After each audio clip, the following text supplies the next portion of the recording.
Peace, yo. This is Brother Hot Tim, and this is Folk Tales for Grown Folks. So we're gonna start off with the folk tales. So before we even read, let me go and share folk tales with those out there that may be watching now or may be watching later. So hopefully on your screen you'll be seeing a folk tale pop up. So it's called The Fisherman and the Little Fish. A fisherman who lived on the produce of his nets one day caught a single small fish. Hold on for 1 second, because we're doing the Townsend version. So I want to make sure you get this, you can see the same version. You go through the different versions yourself if you like, you know what I'm saying? Because there are many different interpretations, but hey, they all good. A fisherman who lived on the produce of his nets one day caught a single small fish as the result of his day's labor. The fish, panting convulsively, thus entreated for his life. "Oh, sir, what good can I be to you, and how little am I worth? I am not yet come to my full size. Pray spare my life. Put me back into the sea. I shall soon become a large fish, fit for the table of the rich, and then you can catch me again and make a handsome profit of me." The fisherman replied, "I should indeed be a very simple fellow if, for the chance of a greater uncertain profit, I were to forego my present certain gain." So if we look at what they got down here, small gain is worth more than a large promise. Now we're gonna bring this around. So I'm gonna go back to the Hangout, and I'm gonna open up the lines because Miss Janelle is sitting here patiently waiting for me to get finished. And now, so do you want me to start, or you want to go on and jump into the folktale? Because this one is a powerful one. This is the first time I really ever opened it up to anybody else. But since you're here, you want to share something, or you want me to go first? Go first. All right. Let me make sure I don't have you on mute. Oh, yeah, you on mute. Hold on.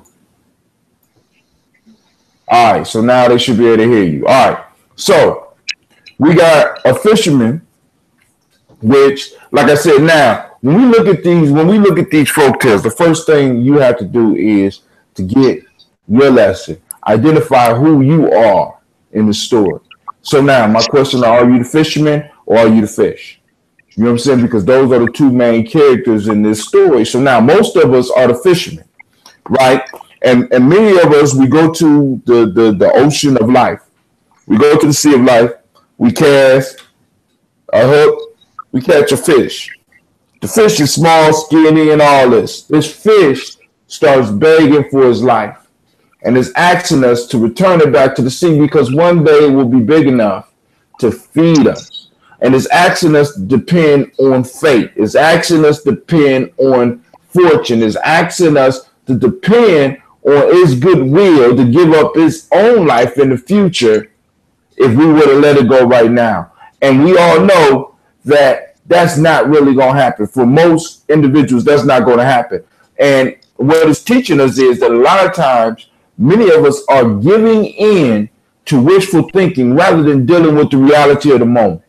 The little fish, although it is little, it still provides enough sustenance, possibly for the fisherman to be able to come out tomorrow, possibly enough to maybe help him with his children. So what it's trying to teach us is sometimes what we have in our hand is a lot better than our wishes, the wishes that we have in our mind. A lot of us fall into this wishful thinking, this lucky thinking, this instant gratification thinking, and we fall short of our goal. You know what I'm saying? We fall short of life because we done threw back in the small gifts that God has given us. As a matter of fact, I think some of us get into miracle thinking where we honestly gonna believe the fish. Well, hey, and I know I'm guilty of that myself. where, yeah, I guess I could throw this a little bit in. I could throw this a little bit back. And now, for a lot of us, when we look at this, I want you to think about this. I want you to think about your finances. Your finances is the fish that you're pulling up. And a lot of us don't respect the amount of money I think that we're bringing in, so we just throw it away.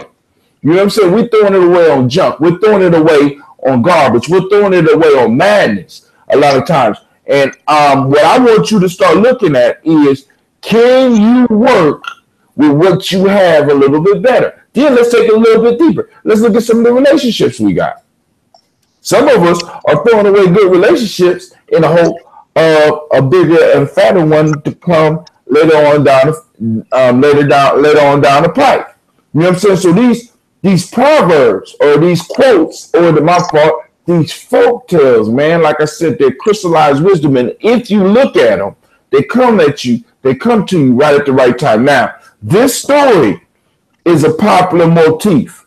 Now, in other realms, because I rewrote a story called The Magic Fish, because the fish and the fisherman is a common thing. Because for a lot of people, there was only certain ways you could make a living, as a fisherman or as a farmer and a hunter at one point in time. Now, the fisherman was a major provider of food for the community.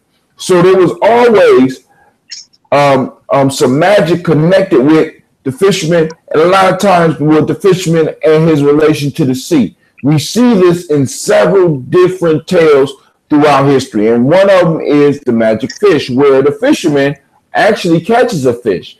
The fish speaks to him, and he throws the fish back in, and blessings come back to the man, or in a sense, a curse, because you got to get the story to really check it out. But it's called The Magic Fish. You can check it out, and there's a play on this motif. But the bottom line, get to learning to deal with what you have, learning to manage what you have a little bit better, learning to manage those relationships, learning to manage the economic life of your personal life, learning how to manage the small little territory you got. Many of us, we want to run everything, but we haven't learned to control the small area in which we are in command. You know what I'm saying? Like being concerned about the 3-foot area around us. We rather throw that back in and hope that we are able to draw back in something bigger. But the only way it's going to get bigger is by us working with it. It's by us learning to perfect the small things in the sense that the Creator gave us. And I think that's another lesson that come out of here. Be thankful for the small blessings, because the small blessings lead up to something greater. You know what I'm saying? A lot of us don't practice that gratitude. Man, I mean, like I said, I can go on and on about these, man, because I love these folk tales, man. And I needed this one because, I mean, I'm at this point, those of you that might have heard my show a little bit earlier, I'm very upset about what happened in Texas, right? And I'm not upset about it in the same way that many of the people out there may be upset about it. I'm upset about it because it's overshadowing something else that's going on in our community that I feel is a lot more important than what happened in Texas. All right, Ms. Ross, come on. Ms. Dark, what is it? Say your name. Miss Dark. There you go, squeaking, goddamn. Oh, Lord. Go, girl. You got anything? Go ahead. I want you to finish your... I'm done. I'm done for a second. You know what I'm saying? I'm just breathing right now. Because, you know, like I said, I'm pissed. I'm just breathing right now.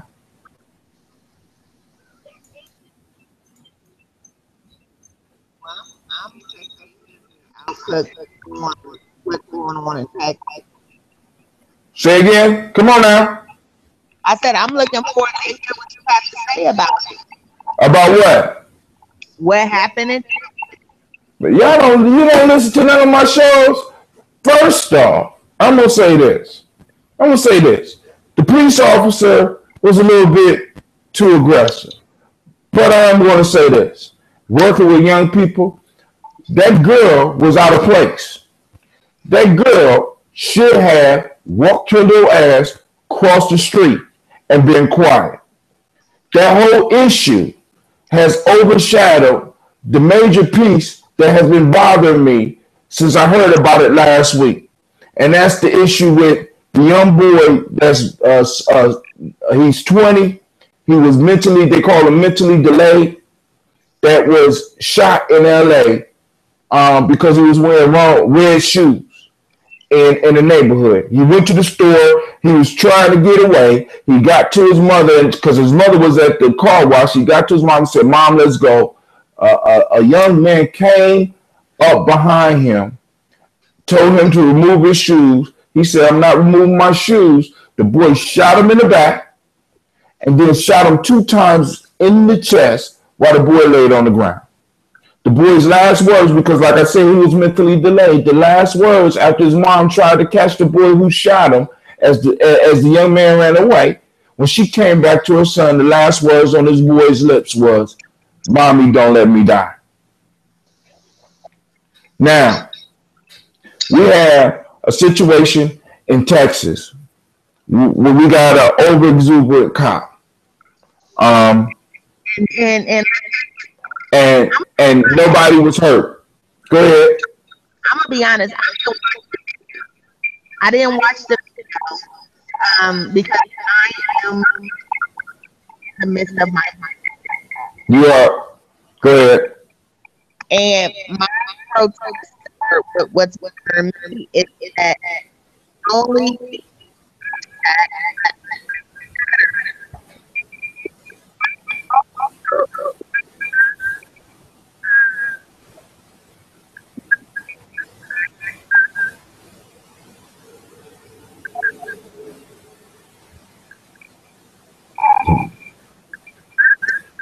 Let me try to cut your phone down a little bit.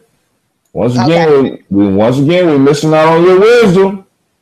You left the damn headphones. Come on. You see where the 13-year-old, I forget what road or 50 murdered. Oh, you talking about another murder too, right? I'm talking about here. Who, the little boy? Oh, these girls. The who? These are girls. Somebody got the win. At the pool. Are you talking about the pool party? No. Yeah. Here in Columbus. What happened in Columbus? On 2nd Avenue. At the what? On 2nd, woman who lived on 2nd Avenue. Do you got the mic close to your mouth, or do you got it away from your mouth? Because it's fading in now horribly. Okay. Hold on. Turn that. Can you hear me now?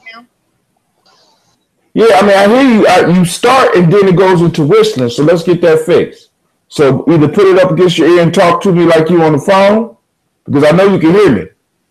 Yes. Can you hear me? I can hear you now. Go ahead. Okay. So who lived on 2nd Avenue? Returned home with her children, daughters, and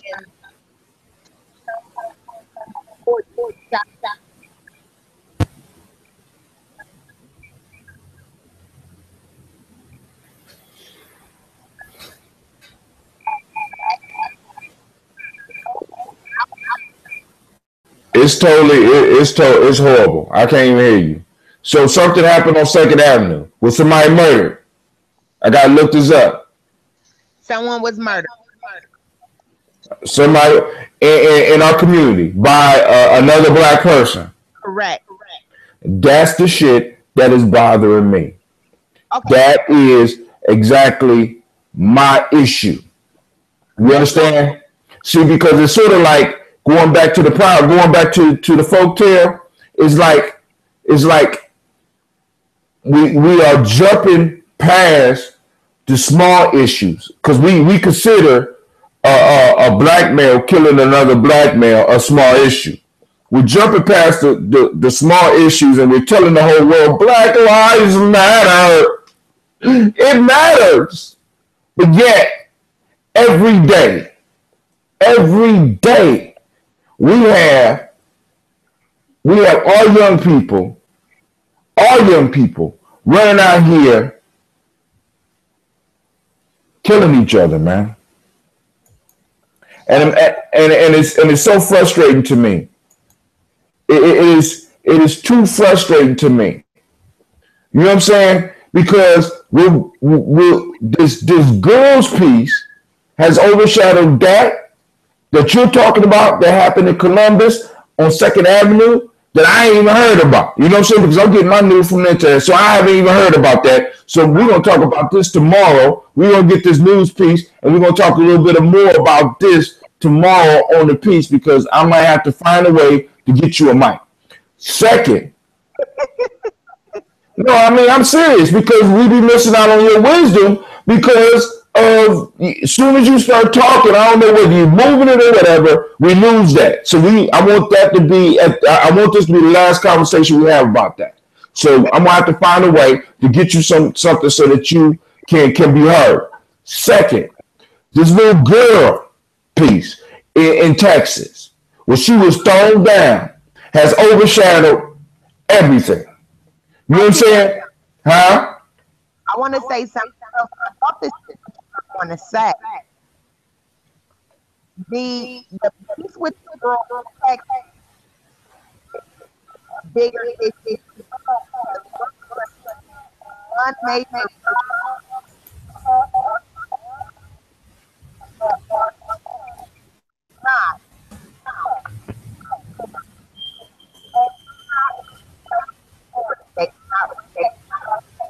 Community. You said what? Huh?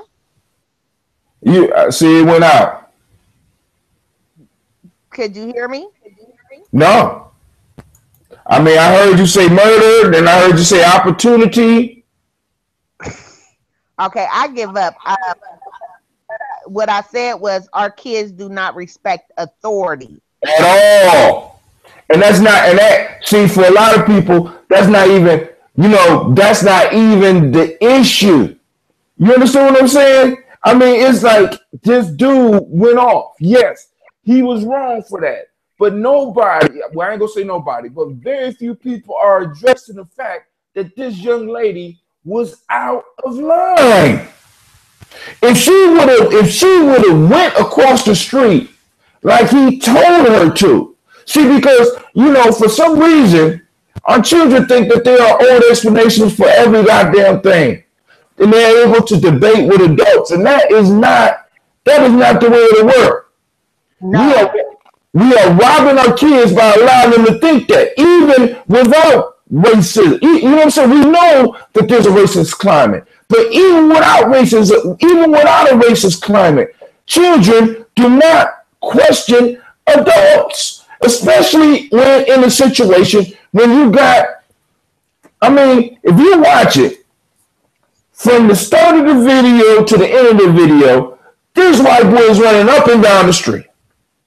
Up and down the street, chasing people, yelling at people, cussing at people. And if that was my daughter, she would be in trouble for not having the sense to be on the opposite or the opposite side of the street away from this man. Because I want to make sure my children know that when you see a fool, you move to the other side of the street.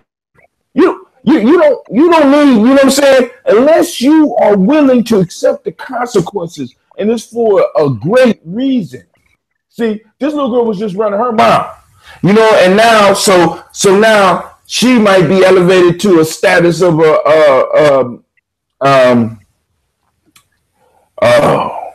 the lady that stood out on the bus? You said what's the name of who? What's the lady that sat down on the bus? Refused to get up. Rosa Parks. It's gonna be a movement started around this little hard-headed little heifer. You see what I'm saying? No. You know what I'm saying? No. And then on top of that, You know what I'm saying? We got all these issues going on in our community. Because I'm looking up this piece about the second on Second Avenue. I got a double fatal shooting April 2nd. I'm still looking for the one that you're talking about today. Oh, here we go. In Columbus, Ohio. Because more than likely the people couldn't hear you. Brother Hatim is going to read it for everybody. I'm going to put it up so that people can see it. That's one of the beauties of this Hangout. Other than we don't work on the reception, but I'm going to put it, I'm going to share my screen. I'm going to be kind enough to share my screen. Breaking news, Columbus. Let's go there. Boom. Present to everyone. And I'm going to go down to it. All right. So, Columbus says a 13-year-old girl is dead after shooting on East 2nd Avenue. A 15-year-old was injured. What? Mm-hmm. This is recent, too. Let me see. I mean, they don't got no more news about this. So we got murder. You know, Black Lives Matter. You know what I'm saying? Are these black children? Those are children. Someone stood right and shot. Oh, you got to be kidding me, man. Black Lives Matter, y'all. I mean, this the hypocrisy. This the hypocrisy we dealing with. Black Lives Matter. You know what I'm saying? But, you know, and this is the other piece that bothers me. The only time Black Lives Matter is when somebody else outside of our race is taking them. Have you noticed that? Yeah, I noticed that. That's what's bothering me. You know what I'm saying? And I'm sitting up here like, yo, man, this is stupid. So now you telling me I gotta, you know, even though we can hear you, listen, in Columbus, Ohio right now, there's a 13-year-old girl dead. One day after shooting at the UDF is oh no, my God. There's another shooting. Oh wow. I mean, it's going down tonight, y'all. You know, y'all see it right there.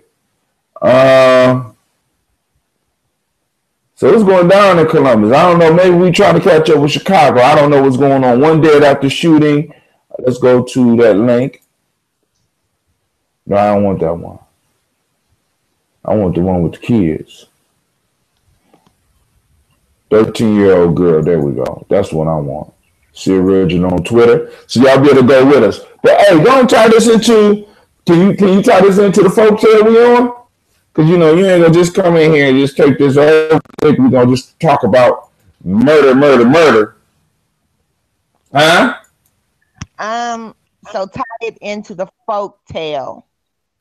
Yeah, I mean, because these folktales are not just for kids. There's lessons in them. Can you see how we are throwing back the small fish, hoping for a larger fish to come in our community? Yes, I do. You know what I'm saying? And I want everybody to understand that these folktales are some of the key within these folktales, within these quotes and these proverbs that our ancestors left us. Is the wisdom that we need to move to the next level of our development as a community, as an individual, as a families, as tribes, as communities, and as a nation. You know what I'm saying? Because when we look at our ancestors left us the framework. They left us the basic framework and the basic principles.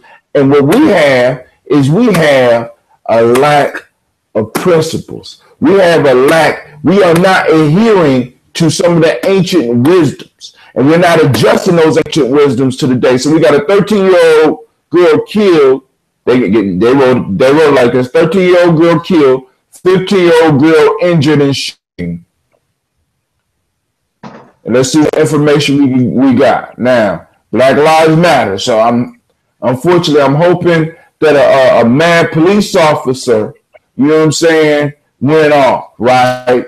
Because other than that, I'm gonna be mad about this. Columbus police were searching for the person who shot two teenagers, killing one of them Saturday night. It happened shortly before 11 p.m. at the home in the 400 block of East 2nd Avenue. Officers showed 10 TV that the suspect stood outside side window of the home firing inside. A 13-year-old girl and a 15-year-old girl were hit by bullets. Witnesses told police that they saw at least one person running from the scene. Both teens were rushed to the hospital. The 13-year-old was pronounced dead at 11:42 p.m. The 15-year-old was in critical condition. Right now, police do not have a suspect description. This happened in the hood, y'all. Somebody peeked in the window, according to this, and shot. I mean, it's almost like they knew who they were shooting at. Wow. So we just can't escape the foolishness, y'all. Can't escape the foolishness. Maybe we don't want to. Maybe we like the drama in our neighborhoods. You know what I'm saying? Maybe we like it. Us feel whole. You know what I'm saying? Maybe it makes us feel powerful. You know, I don't know what else. You know, I don't know what else to say. So bringing it back to this proverb, right? We got all these. Think about this.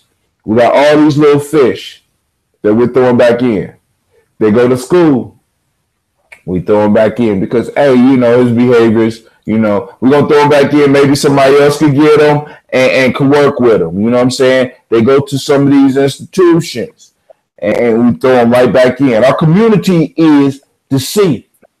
And we have these little fish that we think, you know what I'm saying? Maybe something else will come. We throw them back in. We're not taking them in. We're not making them part of our community by, in a sense, consuming them, not in a negative way, but allowing them to release their worth in our community. We're not allowing these children to share with the community their skills. We only have an avenue for them to do that.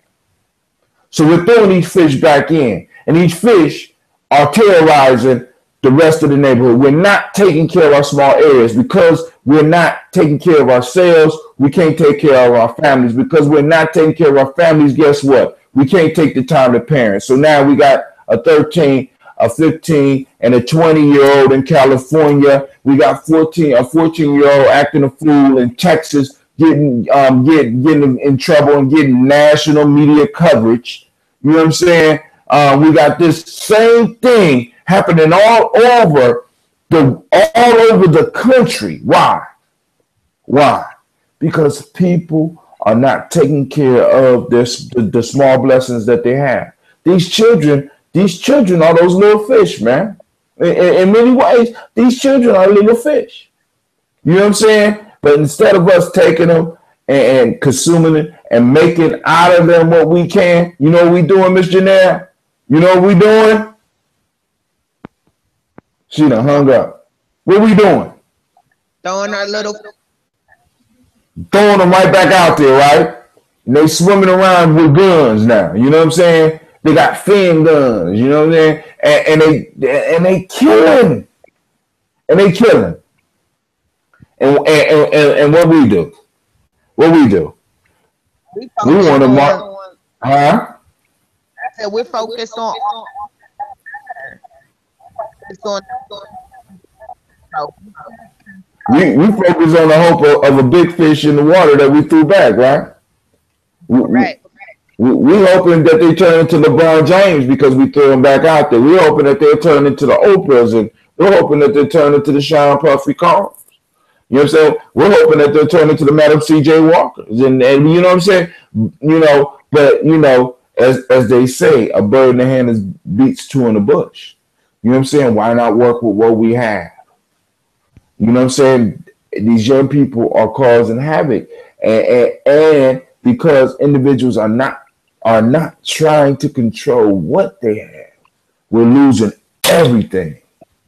See, this is why it pains me so much, man. And I tell people this all the time. I got into this work, what I do, as intensely as I do, because I had a nightmare one day that a young man that I refused to help ended up murdering murdering my son. You hear me? I heard you. So when I hear stuff like this, I can't help but to wonder: is this one of the kids that I failed to help? Especially one as close as Columbus. When it's Columbus, I can't help but to think: is this one of the ones that I failed to help? You know what I'm saying? And how close is that bullet to my youngest son? Because this was almost 20 years before my youngest son was. This actually was 20 years before my youngest son was born. You understand what I'm saying? So I've been working to save my son's life. Now I'm working to save my grandkids' lives. You understand what I'm saying? And but then I got stuff like Texas taking our attention. Okay, and let me say this now. I mean, at some point, we have to pay attention to we have to get to the basics. And again, I didn't watch the video because I'm just fed up. I'm fed up with the images. I'm fed up with the story. I'm fed up with the cover up.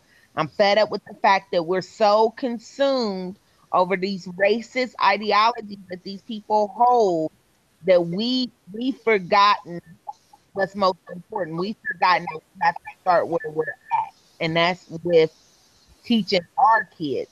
Now, what I noticed from my profession is that our kids do not respect authority. At That's all. the problem. That's the problem. That is the biggest problem.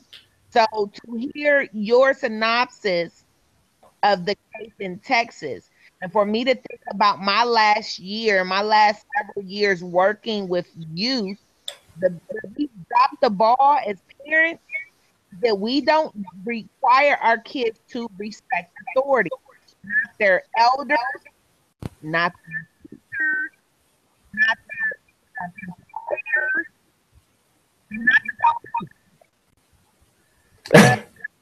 Wait a minute. You know who you sound like right now? who's that? The Pants of Charlie Brown. You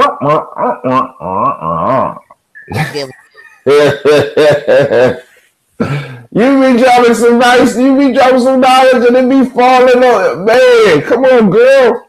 We got to upgrade you. We throw that little fish back. I'm not fooling with you. That's funny.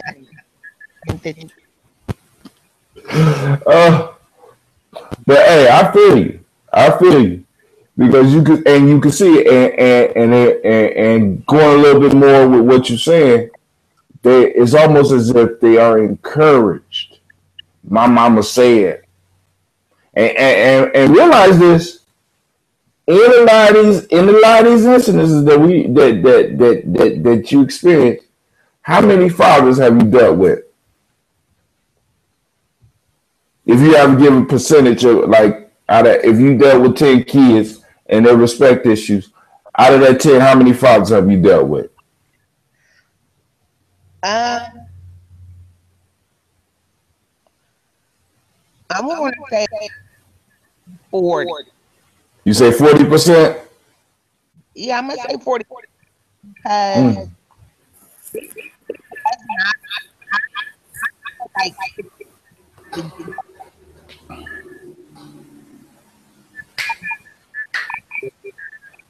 now, a lot of times I'm coming across single.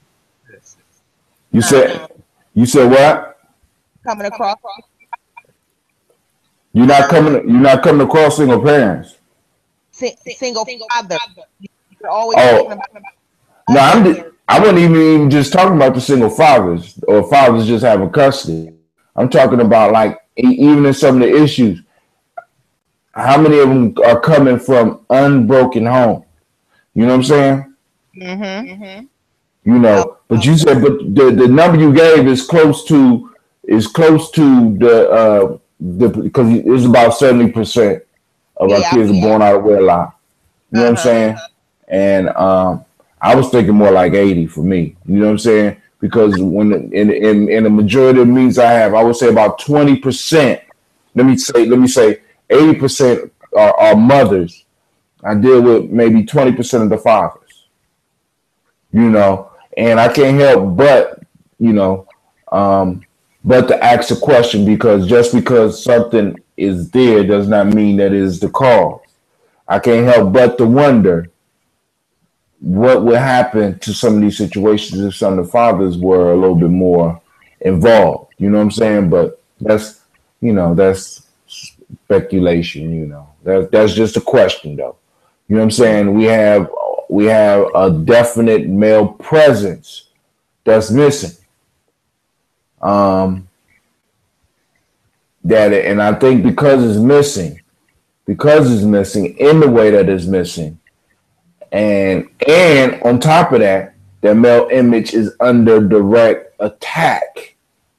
You know what I'm saying? Because now the genders are being cross-fertilized, let us say.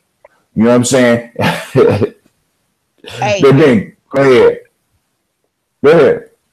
You know the latest, if you notice, and videos,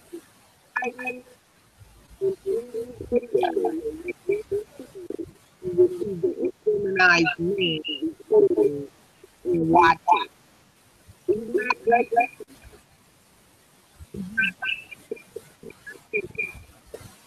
She dropping wisdom, y'all, and we came in here. I give up. Lord have mercy. Just dropping it. You dropping it. I can hear little bits and pieces of it, man. That's some good stuff. And but it might not be you. You know what I'm saying? It could be a conspiracy. FBI could be blocking our stuff out. You know what I'm saying? So who knows? You laughing? I believe it. I'm very serious. But hey, check this out. We're gonna work on your mic for tomorrow. This is Brother Hatem.